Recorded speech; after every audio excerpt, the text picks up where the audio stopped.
أعوذ بالله من الشيطان الرجيم. أذن للذين يقاتلون بأنهم ظلموا وإن الله على نصرهم لقدير.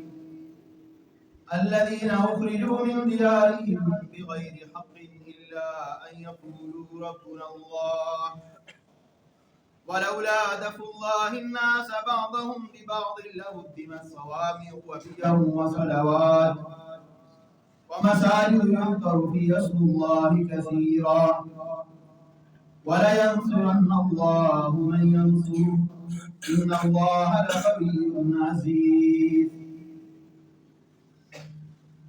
بے شک ان لوگوں کو اجازت دی گئی ہے قتال کرنے کی، وجہ یہ ہے کہ ان پر ظلم کیا گیا ہے. وَإِنَّ اللَّهَ عَلَى نَصْرِهِمْ لَقَدِيرٌ، اور بے شک اللہ رب العالمین اپنے بندوں کی مدد کرنے پر پوری طرح قادر ہے. الَّذِينَ أُخْرِجُوا مِن دِيَارِهِمْ بِغَيْرِ حَقٍّ، کہ وہ لوگ جن کو ان کے گھروں سے بغیر کسی جرم کے نکالا گیا. إِلَّا أَن يَقُولُوا رَبُّنَا اللَّهُ، سوائے اس کی کہ وہ کہتے تھے ہمارا رب اللہ ہے. وَلَوْلَا دَفْعُ اللَّهِ النَّاسَ بَعْضَهُم بِبَعْضٍ لَهُدِّمَتْ صَوَامِعُ وَبِيَعٌ وَصَلَوَاتٌ وَمَسَاجِدُ، اور اگر اللہ رب العالمین بعض کے ذریعے بعض کو نہ روکتا تو یہ ظالم لوگ مساجد کو اور گرجا گھروں کو گرا دیتے اور مساجد کو تباہ کر دیتے جس میں اللہ رب العالمین کا ذکر کثرت کے ساتھ کیا جاتا ہے. اور اللہ رب العالمین ضرور اس کی مدد کرے گا جو اس کی مدد کرے گا.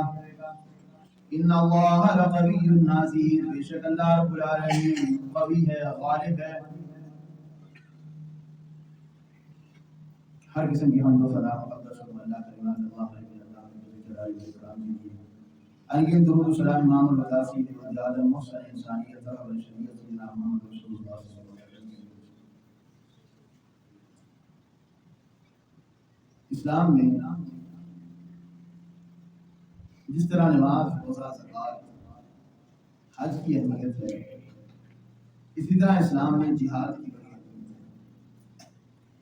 رسول اللہ صلی اللہ علیہ وسلم نے فرمایا کہ اسلام کی 5 بنیادیں ہیں. بنی الاسلام علی خمس شہادۃ لا الہ الا اللہ، اس بات کی گواہی دینا کہ اللہ کے علاوہ کوئی الہ نہیں، محمد رسول اللہ صلی اللہ علیہ وسلم اللہ تعالیٰ کے رسول ہیں. نماز قائم کرنا، زکوٰۃ ادا کرنا، رمضان کے روزے رکھنا، بیت اللہ شریف کا حج کرنا. فرمایا یہ تو اسلام کی 5 بنیادیں ہیں اور اسلام کی چھت وہ جہاد ہے. اور دعوت اسلام ہی الجہاد ہے. جیسے اونٹ کی کوہان ہوتی ہے، ایک حدیث میں اس کے ساتھ تشریح ہے کہ اونٹ کوہان کے بغیر زندہ نہیں رہ سکتا ہے. مکان چھت کے بغیر اس کی کوئی ویلیو نہیں ہے، کوئی حیثیت نہیں ہے. آپ اعلیٰ قسم کا کارپیٹ بچھا دیں، اعلیٰ قسم کا فرنیچر لگا دیں، دیواروں پہ اچھے قسم کی آپ رنگ روگن کر دیں، دنیا کی اعلیٰ ترین لکڑ لے کر آئیں، اس کے دروازے بنوائیں، اندر الماریاں بنوائیں، چھت آپ کا نہیں آئے گا. چھت کے بغیر اس بلڈنگ کی، کسی بھی بلڈنگ کی کوئی ویلیو نہیں. اسلام کے اندر جہاد پر اللہ رب العالمین نے ایک چھت کی حیثیت ہے. اور پھر اس کے ساتھ ساتھ اللہ رب العالمین نے مسلمانوں کو مکی دور کے اندر تو جہاد کی اجازت نہیں تھی، حالات اتنے زیادہ سخت تھے، سختیاں بھی زیادہ تھیں، مسلمانوں کے اوپر مصائب بھی زیادہ تھے، پریشانیاں بھی زیادہ تھیں. لیکن مسلمانوں کی حالت کیا تھی؟ چند لوگ تھے گنتی کے. اس وجہ سے اللہ رب العالمین نے فرمایا تھا کہ صبر کرو، ابھی برداشت کرو. لیکن جب مدینہ کی ریاست قائم ہو گئی، اللہ رب العالمین نے مسلمانوں کو سکون دیا، امن دیا، اور مسلمان جب مدینہ میں پہنچے تو وہاں پہ اسلام نے، قرآن مجید نے یہ حکم دے دیا، اجازت دے دی کہ اب تمہیں اجازت ہے کہ تم لوگ کافروں کے ساتھ لڑ سکتے. اور جب یہ اجازت مل گئی تو یہ قیامت تک کے لیے مسلمانوں کی اجازت ہے. یہ نہیں تھا کہ اس وقت ان کو ملی تھی اور بعد میں یہ حکم ختم ہو گیا، ایسی بات نہیں. اور بھئی یہ اجازت نہیں، بلکہ اس کے بعد اللہ رب العالمین نے اس کو حکم کے طور پہ سورہ توبہ کے اندر اور سورہ انفال کے اندر اللہ رب العالمین نے فرمایا قاتلوا الذین لا یؤمنون باللہ ولا بالیوم الآخر ولا يحرمون ما حرم اللہ ورسولہ ولا يدینون دین الحق. فرمایا لڑو ان لوگوں سے کہ جو لوگ اللہ پر ایمان نہیں لاتے، آخرت پر ایمان نہیں لاتے اور تمہارے دین کو سچا دین نہیں مانتے، اسے لڑو. کب تک لڑو؟ فرمایا حتی یعطوا الجزیۃ عن یدٍ وہم صاغرون، فرمایا اس وقت تک لڑو یہاں تو ذلیل ہو کر رسوا وہ تمہاری قید میں آ جائے، تمہارے سامنے ہتھیار ڈال دیں، اور فرمایا کہ وہ لوگ جزیہ اپنے ہاتھوں سے دینا شروع کر دیں، ٹیکس دینا شروع کر دیں، وہم صاغرون، تمہارے متحد ہو کے رہیں، تو پھر یہ ہے کہ ان کو چھوڑ دیں۔ تو یہ مسلمان رسول اللہ صلی اللہ علیہ وسلم نے فرمایا جب تک مسلمان جہاد کرتے رہیں گے غالب، اور جب تک تلوار چلتی رہے گی میری امت کے اندر خیر اور برکتیں نازل ہوتی رہیں گی۔ جب تک مسلمان جہاد کرتے رہے، کافروں سے ٹیکس وصول کیا کرتے تھے، کافروں سے جزیہ لیا کرتے تھے، اور اسی کے اوپر اپنے ملک کا نظام چلایا کرتے تھے، تجارت بھی کرتے تھے، کاروبار بھی کرتے تھے، لیکن ٹیکس کن سے لیا جاتا؟ ظالموں سے، کافروں سے لیا جاتا اور مسلمانوں کے اوپر خرچ کیا جاتا ہے۔ اور جب سے جہاد چھوڑا ہے اب ٹیکس کافر مسلمانوں سے لے کر اپنا نظام چلا رہے ہیں۔ آئی ایم ایف آپ سے ٹیکس لے رہی ہے، یو ایس اے آپ سے ٹیکس لے رہا ہے، برطانیہ آپ سے ٹیکس لے رہا ہے، جتنے بڑے پاور والے ممالک ہیں وہ مسلمانوں سے ٹیکس لے رہے ہیں۔ ابھی چند دن پہلے آپ نے ایک خبر پڑھی ہوگی کہ امریکہ کے بینکوں میں، یو ایس اے کے بینکوں میں جتنے راتیوں کے فنڈ پڑے ہوئے تھے سارے انہوں نے منتقل کر لیے، کہا ہم نے عراق جنگ کے اوپر جو خرچہ کیا تھا وہ آپ سے نہیں ہمارے پاس۔ تو یہ کیوں ہے؟ جب سے مسلمانوں نے جہاد چھوڑ دیا ہے تو مسلمان اس کے بعد محکوم بن کے رہے۔ اللہ رب العالمین نے ارشاد فرماتی ہے کہ اگر کہ میں جہاد فرض نہ کرتا، فرمایا جس کا دل کرتا مساجد کو گرا دیتا، عبادت گاہوں کو گرا دیتا، تو گویا کہ مساجد کی، مدارس کی، اسلامی سلطنت کی حفاظت کے لیے جہاد کو فرض قرار دیا گیا۔ آپ جانتے ہیں پچھلے ہفتے میں، یہ پچھلے دنوں میں 7-8 تاریخ کی رات کو انڈیا نے پاکستان کے اوپر حملہ کیا، اور اس ظالم نے سب سے پہلے مساجد کو نشانہ بنایا۔ اسلام ایک ایسا مذہب ہے کبھی بھی اس بات کی اجازت نہیں دیتا کہ آپ دشمن کے مابر خانوں کے اوپر حملہ کریں۔ حالت جنگ میں بھی اسلام نے کچھ رول بنائے ہیں، بچوں کو نہ مارا جائے، بزرگوں کو نہ مارا جائے، خواتین کو نہ مارا جائے۔ تو جب جہاد ہم نے چھوڑ دیا تو پھر وہ ہماری مساجد کے اوپر حملہ کر رہا ہے، اور پروپیگنڈا یہ کیا جا رہا ہے کہ ہم نے دہشت گردوں کے ٹھکانوں کے اوپر حملہ کیا ہے۔ ابھی اللہ کے بندے، ہم مسلمانوں سے کہہ رہے ہیں اللہ کے بندو، یہ جو تم میڈیا سنبھالے ہوئے تم لوگ یہ بیان کرو، تم صرف یہودیوں کی اور عیسائیوں کی چاپلوسی کرنا جانتے ہو، تم لوگ مسلمانوں کے ترجمان بنو، تم یہ کہو، بتاؤ لوگوں کو، انڈیا کو بتاؤ ظالموں یہ تم نے جن مساجد کے اوپر حملہ کیا، یہاں پہ تو قال اللہ قال رسول کی تعریف دی جاتی ہے، یہاں پہ اللہ رب العالمین نے یوں فرمایا، رسول اللہ نے یوں فرمایا، اللہ قرآن میں یہ کہتا ہے، رسول اللہ صلی اللہ علیہ وسلم یہ فرماتے ہیں، یہی کچھ ہماری مساجد میں ہوتا ہے۔ اب جیسے کوئی بندہ کوئی اٹھے کسی مسجد میں جا کے حملہ کر دے، کیوں نہیں، یہ مسجد کی دہشت گردوں کا ٹھکانہ ہے، اسلام قطعاً اس چیز کی اجازت نہیں ہے۔ تو رسول اللہ صلی اللہ علیہ وسلم نے اور قرآن نے جہاد کی اجازت دی ہے، جہاد کا حکم دیا رسول اللہ صلی اللہ علیہ وسلم نے، اور صحابہ کرام ساری زندگی جہاد کرتے رہے، رسول اللہ صلی اللہ علیہ وسلم کی میدان جہاد میں ساری زندگی گزری ہے۔ مکہ کے بعد جب آپ مدینہ آئے، اس کے بعد آپ صلی اللہ علیہ وسلم حالت جہاد میں رہے، یہاں تک کہ رسول اللہ صلی اللہ علیہ وسلم نے کتنی زبردست خواہش ظاہر کی ہے، فرمایا لَوَدِدتُّ أَنْ أُقْتَلَ فِي سَبِيلِ اللَّهِ ثُمَّ أُحْيَا ثُمَّ أُقْتَلْ ثُمَّ أُحْيَا ثُمَّ أُقْتَلْ، فرمایا میں محمد صلی اللہ علیہ وسلم اس بات کی خواہش کرتا ہوں کہ میں اللہ کی راہ میں جہاد کرتے ہوئے کافروں سے لڑتے ہوئے شہید ہو کر دیا جاؤں، پھر مجھے زندہ کیا جائے، پھر میں کافروں سے لڑتے ہوئے شہید کر دیا جاؤں، پھر مجھے شہید کیا جائے، پھر مجھے زندہ کیا جائے، یہی عمل میرے ساتھ بار بار دہرایا جائے۔ رسول اللہ صلی اللہ علیہ وسلم نے اس بات کی خواہش کی، اور اسلام کبھی بھی بزدلی نہیں سکھاتا، یہ بات یاد رکھیں، اسلام بزدلوں کا مذہب نہیں ہے۔ نہیں جی میں تو جنگ نہیں کرنا چاہتا، میرے اوپر مسلط کی، ہم تو لڑنا نہیں چاہتے، ٹھیک ہے۔ رسول اللہ صلی اللہ علیہ وسلم نے فرمایا کہ کبھی بھی کافروں سے جنگ کرنے کی خواہش نہ کرو، لیکن تم پر اگر جنگ مسلط کر دی جائے، فرمایا پھر لڑو، ثابت قدمی سے لڑو، پھر ان کو ایسا مارو فَشَرِّدْ بِهِمْ مَنْ خَلْفَهُمْ لَعَلَّهُمْ يَذَّكَّرُونَ، کہ ان کے پچھلے بھی بھاگ جائیں، فَاضْرِبُوا فَوْقَ الْأَعْنَاقِ وَاضْرِبُوا مِنْهُمْ كُلَّ بَنَانٍ، فرمایا کہ ایک ایک جوڑ میں مارو، ان کی گردنیں اتارو، تاکہ ان کو پتہ چلے کہ ہمارا کسی غیر مند قوم کے ساتھ واسطہ پڑا ہے. جنگ ہم نے نہیں چھیڑی. حملہ کس نے کیا؟ انڈیا نے حملہ کیا ہے، ہم نے حملہ نہیں کیا. دشمن جب حملے میں پہل کرے رسول اللہ صلی اللہ علیہ وسلم نے فرمایا کہ پھر مسلمانوں کو فرض ہے کہ ایسا ان کو مارے تاکہ آئے. قرآن کے اندر بھی یہی ہے، رسول اللہ صلی اللہ علیہ وسلم کا فرمان بھی یہی ہے. فرمایا پھر فلا تہنوا ولا تحزنوا، فرمایا پھر ڈرو نہیں، غم نہ کھاؤ، سستی نہ دکھاؤ، پیچھے مت ہٹو. پھر آگے بڑھ گئے، سینے کے اندر تلوار تیر کے زخم برداشت کرو. اور تو تیر چلا، ہم تیر آزما، ہم سینہ آزمائیں. رسول اللہ صلی اللہ علیہ وسلم نے تو یہ تعلیم دی. پھر قرآن کیا کرتا ہے؟ فرمایا کہ جب تمہارا کافروں سے مقابلہ پڑ جائے، فرمایا مذاکرات اس وقت تک نہ کرو جب تک کہ جنگ اپنے ہتھیار نہ پھیلے. حتی تضع الحرب اوزارها، یہاں تک کہ جنگ خود اپنے ہتھیار پھیل دے. دشمن خود ہتھیار پھینک کے تمہارے سامنے جھک جائے، ہاتھ جوڑے، بھائی باپ مجھ سے غلطی ہو گئی، سوری، میں آپ سے مذاکرات کرنا چاہتا ہوں. پھر ان کو ایسی مار مار کے ان کو گرفتار کر کے پھر اس کے ساتھ مذاکرات کیا. یہاں پہ تو پہلے گزری دکھانا شروع کر دیا ہمارے سیاستدانوں نے، اگرچہ ہماری فوج کا مرال بڑا بلند ہے الحمدللہ. اور اللہ تعالیٰ نے ہمیں آخری چیز بھی ایسا ادا کی جو حافظ قرآن ہے، قرآن کی آیت پڑھتا ہے اس کی تشریح کرتا ہے. اللہ تعالیٰ اس کو استقامت دے، مزید اس کی رہنمائی فرمائے.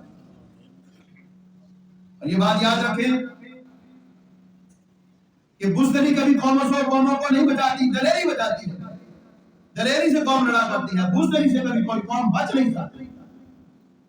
اب جی ہم تو نہیں جنگ کرنا چاہتے، ہم تو اسلام میں آنے والے، اسلام بڑا امن کا دین ہے. ہم جی بس بٹھاتے ہیں سارے لوگوں کو مسجد میں بٹھاتے ہیں، تسبیحاں دیتے ہیں، ختم پڑھو، کل پڑھو، 40ویں کرو، لاکھ نکالو جناب، گٹیاں دے دو جناب، لاکھ پڑھو، دشمن بھاگ جائے گا. دعائیں، اس سے نہیں کام چلے گا. دعائیں ضروری ہیں، دعائیں میدان جہاد انتہائی ضروری ہے، دعاؤں کے بغیر کام نہیں ہے. لیکن دشمن کو مارنا بھی ضروری ہے، دشمنوں کے اوپر حملہ کرنا بھی ضروری ہے، اس کو جواب دینا بھی ضروری ہے. اور ہم تو اس رسول کے ماننے والے ہیں. جیسے میں نے پہلے حدیث بیان کی، ایک نہیں سینکڑوں حدیث ہیں، سینکڑوں ایسے واقعات ہیں. ہم تو اس رسول خدا محمد صلی اللہ علیہ وسلم کے ماننے والے ہیں. مدینہ میں رات کو شور بابا ہوا، لوگ نکلے گھروں سے کہ دشمن نے حملہ کر دیا ہے. لوگ ابھی گھروں سے باہر نکلے، اپنی تلواروں کو اپنے ہاتھوں میں پکڑا ہوا، کوئی اپنے گھوڑے کی طرف دوڑ رہا ہے، کوئی خچر کی طرف دوڑ رہا ہے کہ دشمن نے حملہ کیا، جا کے اس کو جواب دیتے ہیں. اتنے میں دیکھا امام کائنات سید ولد آدم محسن انسانیت خاتم النبیین محمد رسول اللہ صلی اللہ علیہ وسلم ابو طلحہ انصاری کے گھوڑے کے اوپر بغیر کسی زین کے ننگی پیٹھ پہ رسول خدا بیٹھے ہوئے اور تلوار گردن میں لٹکائی ہوئی، اس کی لگام کو پکڑا ہوا. صحابہ کدھر جا رہے ہیں؟ اللہ کے رسول خطرہ محسوس ہوا، دشمن نے حملہ کر دیا. فرمایا جاؤ سو جاؤ، محمد اکیلا ہی دشمن کو بتا ہے. ہم تو اس نبی کے ماننے والے ہیں جس نبی نے کبھی بھی کافروں کے ساتھ ان کے سامنے ہتھیار نہیں پہنے. میثاق مدینہ بھی کیا تو اسلام کو اوپر رکھا. یہودیوں سے جب بھی معاہدہ کیا، عیسائیوں سے معاہدے کیے تو اسلام کو غالب رکھا، اپنی عزت کو اوپر رکھا ہے. یہ نہیں کہا کہ بدو لو تو دینو فری دینو، تھوڑی سی لچک تم دکھاؤ، تھوڑی سی ہم دکھاتے ہیں. اسلام نے لچک کبھی نہیں دکھائی. یہ تو کافر کہتے ہیں تھوڑی سی لچک تم دکھا دو، تھوڑی مل جل کے اتحاد کے ساتھ. نہیں، ٹھیک ہے اتحاد کے ساتھ نہیں، لیکن اسلام غالب رہے گا، اللہ اس کے رسول کا حکم پر حاکم رہے گا. یہ ایسے نہیں ہو سکتا کہ تم جو چاہو کرو، جس وقت تمہارا دل کرے آگے تم مار کے چلے جاؤ، بعد میں کہو جی سوری ہم نے تو دہشت گردوں کے خلاف کیا ہے. وہ مسجد سبحان اللہ بہاولپور میں مولانا مسعود اظہر حفظہ اللہ تعالیٰ کا جو مرکز ہے، مسجد بابری کی طرف سے بنائی گئی ہے. 100 سے زیادہ وہاں پہ بچے پڑھتے ہیں جو قال اللہ قال رسول قرآن جن کی تعلیم حاصل کرتے ہیں. اس کو انہوں نے بندہ کیا اور کہتے ہیں ہم نے دہشت گردوں کے ٹھکانے میں، وہاں پہ کون سے دہشت گردی کا ٹھکانا ہے. اور آئے تھے آپریشن سندور کرنے، لیکن سہاگ رات پاکستان نے ان کو دکھا دی. پاکستانی فقیر ان کے ساتھ سہاگ رات میں زبردست مزہ آئے. اللہ رب العالمین ہمارے جوانوں کے حوصلے بلند کرے، اللہ رب العالمین ان کی مدد کرے. ابھی تو ہم نے جواب دیا ہی نہیں، ابھی تو صرف دفاع کیا. اور اسلام میں وطن کا دفاع کرنا یہ فرض ہے، ضروری نہیں، واجب نہیں، بلکہ فرض ہے. رسول اللہ صلی اللہ علیہ وسلم جیسے میں نے کہا، رسول اللہ صلی اللہ علیہ وسلم نے خود دفاع کیا. اور آپ صلی اللہ علیہ وسلم کو وطن کے ساتھ کتنی محبت تھی. آپ صلی اللہ علیہ وسلم جب کبھی کسی غزوہ پہ جاتے یا سفر پہ جاتے، جب واپس آتے آپ صلی اللہ علیہ وسلم مدینہ کی دیواروں کو دیکھتے تو آپ صلی اللہ علیہ وسلم اپنی سواری کو ایڑ لگاتے تیزی کے ساتھ آپ صلی اللہ علیہ وسلم آتے اور آپ صلی اللہ علیہ وسلم مسجد نبی کی دیواروں کو لمس کرتے، آپ صلی اللہ علیہ وسلم ان کو چھوتے اور سکون محسوس کرتے۔ بہت سارے لوگ کہتے ہیں اسلام میں وطن کی کیا اہمیت ہے، سب کچھ ہی وطن ہے، وطن کی کیوں نہیں اہمیت ہے؟ رسول اللہ صلی اللہ علیہ وسلم نے فرمایا کہ جو بندہ امن کے ساتھ سویا، امن کے ساتھ صبح اٹھا، نماز امن کی حالت میں پڑھی، فرمایا اللہ رب العالمین کا شکر ادا کرے گا کہ اللہ رب العالمین نے اس کے اوپر نعمتیں کر رکھی ہیں۔ ذرا پوچھئے ان قوموں سے جو محکوم قومیں ہیں، جن کے اوپر ظالم اور کافر مسلط ہیں، ان سے پوچھئے کہ وطن کی کیا اہمیت ہے، جن سے اپنا وطن چھن چکا ہے، جو صحراؤں کے اندر رہ رہے ہیں، ذرا ان سے پوچھئے وطن کی کیا اہمیت ہے۔ رسول اللہ صلی اللہ علیہ وسلم جب مکہ سے نکلے تھے، آپ صلی اللہ علیہ وسلم رو کے نکلے، بیت اللہ شریف کے خلاف کو پکڑ کے روئے رسول اللہ، کہا مکہ مجھے چھوڑنے کو دل نہیں کرتا کہ تجھے چھوڑتا ہوں، لیکن کیا کروں، تیرے رہنے والے، تیرے باسی مجھے رہنے نہیں دیتے۔ اور پھر جب رسول اللہ صلی اللہ علیہ وسلم نے مکہ فتح کیا اور آپ صلی اللہ علیہ وسلم چارج کے ٹائم پہ داخل ہوئے، اپنے 8 رکعت نفل شکرانے کے طور پہ آپ صلی اللہ علیہ وسلم نے ادا کیا کہ اپنا گھر واپس مل گیا ہے۔ آپ کہتے ہو وطن کی کوئی اہمیت نہیں ہے،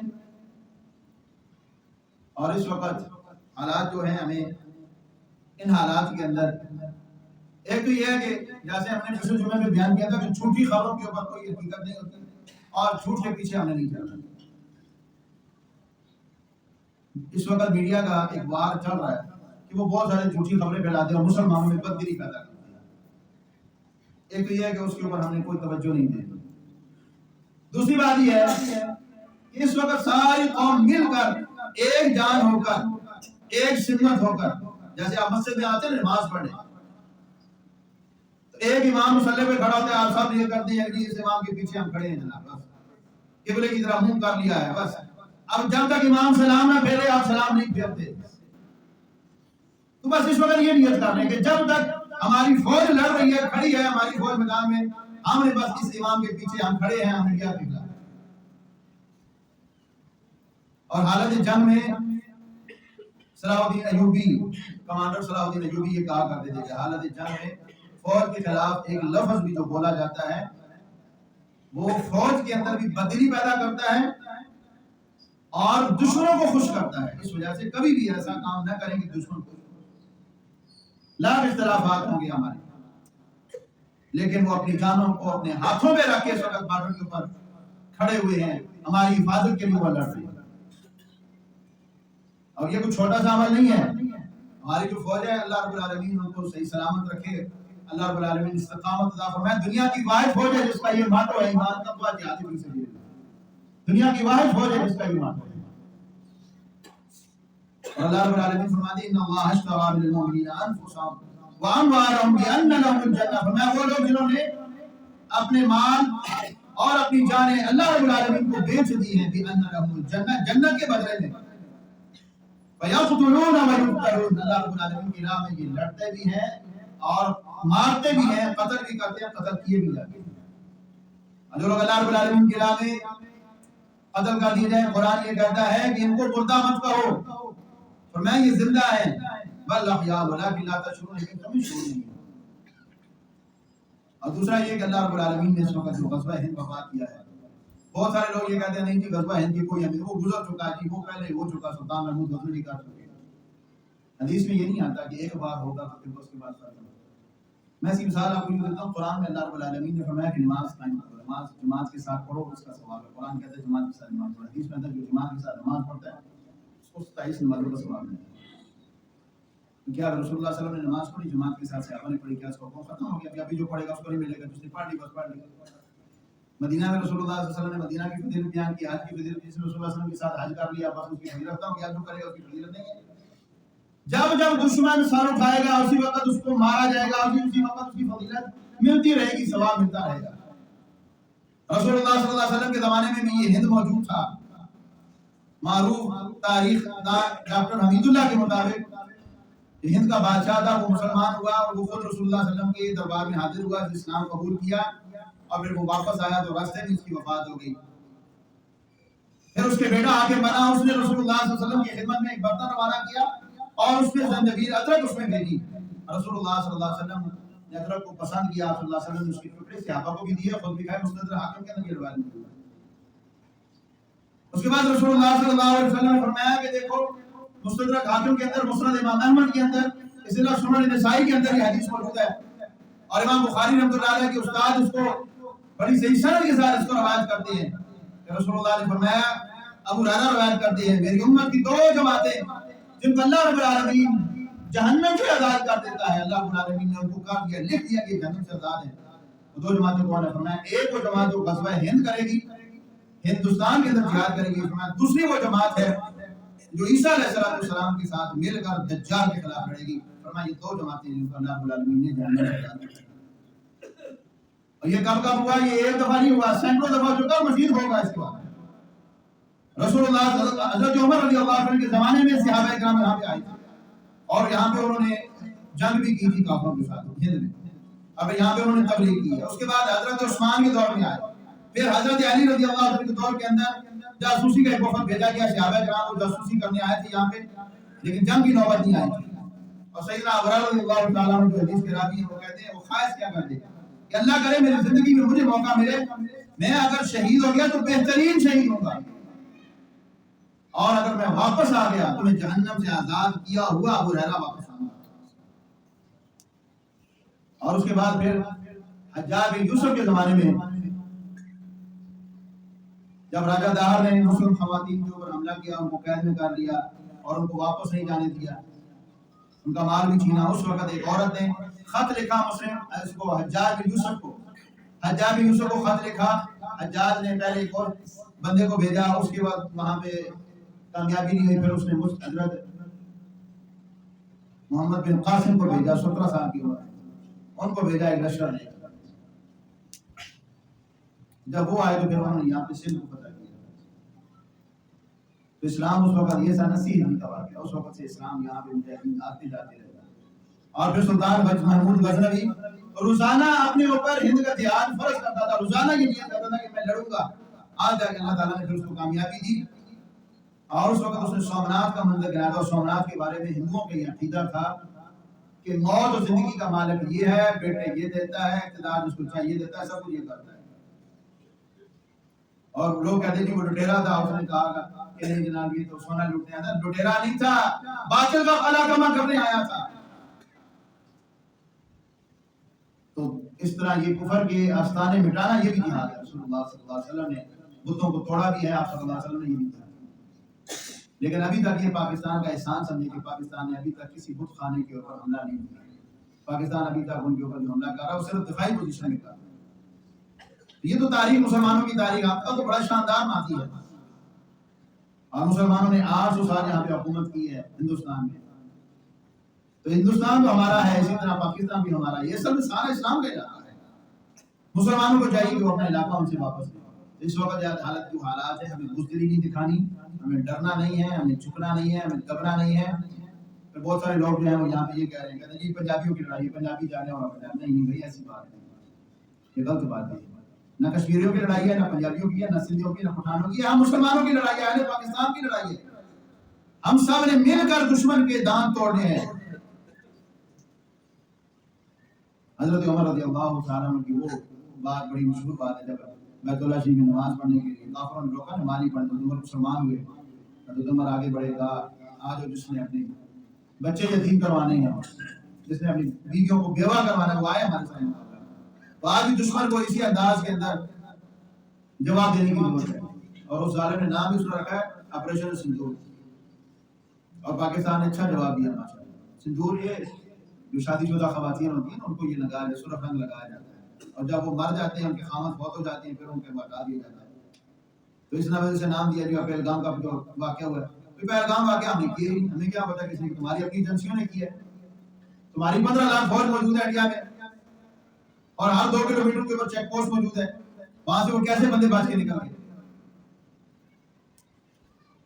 اور پھر تم لوگوں نے خود ہی وہ واقعہ کر کے ساتھ ہی تمہارا میڈیا اسے شور مچانا شروع کر دیا کہ پاکستان نے کیا، پاکستان کو سزا دیں۔ میں سلام پیش کرتا ہوں کشمیریوں کو، وہ جو وہاں پہ اس سے عادی کیا، اس نے جا کے وہاں سے ان سے پوچھا ہاں جی آپ کیا کہتے ہیں، پاکستان کو سزا ملنی چاہیے، لیکن پاکستان ثبوت ہے، آپ کے پاس پاکستان کی، آپ کے پاس ثبوت ہے کہ کون کہتا ہے کہ پاکستان کی، ان کا کوئی ثبوت ہی نہیں۔ اور وہ اکبر، وہ ویسی، وہ خبیث انسان، اور تجھ سے تو یہ مسلمان 1000 درجے بہتر ہے۔ وہ اپنے آپ کو انڈین ثابت کرنے کے لیے بکواس پہ بکواس کیا جا رہا ہے، غلط بیانی کر رہا ہے، جھوٹ بول رہا ہے، اور صبح شام ایک کہ پاکستان کو سزا دو. اور خبیث انسان اگر تو ساری انڈین عوام کے سامنے گائے کا پیشاب بھی پی لے تب بھی ہندو تجھے کبھی بھی انڈین نہیں مانیں گے. تیری حیثیت کیا ہے؟ تو عبداللہ بن ابی کا کردار ادا کر رہا ہے.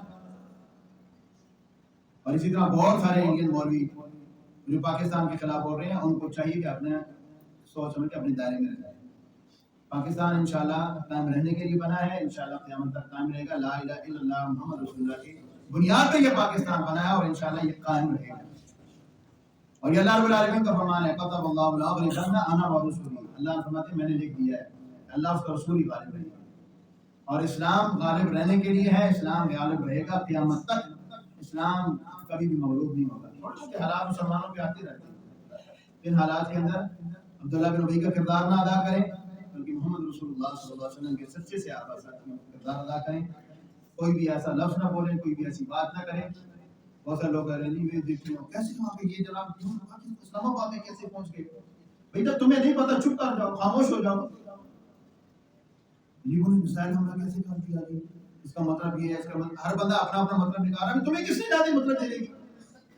تم تو بیگم سے یہ نہیں پوچھ سکتے کہ دال کیوں پکائی ہے، سبزی کیوں پکائی. تمہاری یہ حیثیت ہے، وہ تو کچن میں تمہاری مرضی کے مطابق سالن نہیں پکتا. تم بیٹھے ہو پاکستان کے دفاع میں باتیں کرنے کے لیے. خاموش رہو، بس چپ کرو، اللہ تعالیٰ کے ساتھ تعلق مضبوط کرو. چاہیے تو یہ تھا کہ ہماری قوم اللہ کے ساتھ تعلق مضبوط کر دی، مسجدوں کا رخ کر دی، فجر میں نمازیوں کی حاضری زیادہ ہوتی. پھر رات کسی ٹائم بھی خطرہ رہا ہے، پاکستان رات میں حملہ کیا ہے، صبح یہ ہوتا ہے چلو ڈرے ڈرے سہمی سہمی مسجد میں آتے نماز پڑھتے. وہ بھی حیثیت نہیں ہے. اس وقت ہم نے انڈیا کا معاشی ثقافتی ہر لحاظ سے بائیکاٹ کرنا ہے، ان کی ثقافت کا بھی بائیکاٹ. ہمارے نوجوان ابھی بھی صبح میں حجام کی دکان پہ گیا، وہاں بھی کوئی نوجوان میڈیا کے گانے بیٹھے موبائل پہ سن رہے ہیں. شرم کرو، ابھی تو حیا کر لو. تو ویسے ہی منع ہے اسلام میں، تو ابھی تو حیا کرو. اس کی جگہ پہ اپنے موبائلوں کو تلاوت لگاؤ، قرآن جی کی نعتیں لگاؤ، مسجدوں میں زیادہ حاضر ہو، نبی کریم صلی اللہ علیہ وسلم کی سیرت کو پڑھو. ابھی کل انشاءاللہ ہماری مسجد میں زور کے بعد مغرب کے بعد ویسے تو ہر ہفتے والے دن مغرب کے بعد کلاس ہوتی ہے نبی پاک صلی اللہ علیہ وسلم کی سیرت. تو کل یوم بدر کے حوالے سے انشاءاللہ جو ہے وہ پڑھا جائے گا، بتایا جائے گا، پریکٹیکل ساری تاریخ بتائی جائے گی. اس وقت بھی حالات ایسے پیدا ہوئے ہیں کیونکہ اللہ تعالیٰ نے کیسے مسلمانوں کی مدد کی. تو اللہ رب العالمین نے جس رب نے اس وقت مدد کی تھی، وہ رب آج بھی مسلمانوں کی مدد کرنے کے لیے قادر ہے. جس میں آیت پڑھی ہے، اللہ رب العالمین فرماتے ہیں وَلَا يَنْصُرَنَّ اللَّهُ مَن يَنْصُرُهُ. اللہ اس کی مدد کرے گا جو اللہ کی مدد کرے گا. آپ اللہ رب العالمین کے دین کے مددگار بن جائیں، اللہ رب العالمین کے راستے میں نکلیں. جتنے آپ کی ہمت ہے، کوشش ہے، آپ اپنے وسائل لے کے نکلیں کہ اللہ رب العالمین مدد کرے گا. یہ نہیں دیکھا جاتا کہ دنیا کی سپر پاور ہے. یہ اللہ رب العالمین کا قانون ہے کہ فرمایا کتنے ایسے تھوڑے سے لوگوں نے بہت زیادہ لوگوں کو شکست دی ہے. یہ اللہ رب العالمین کا قانون ہے، اللہ رب العالمین کو قدرت ہے. پھر یہ ایمانی قوت مضبوط ہونی چاہیے. اللہ تعالیٰ سے دعا ہے کہ اللہ رب العالمین ہمیں سننے کی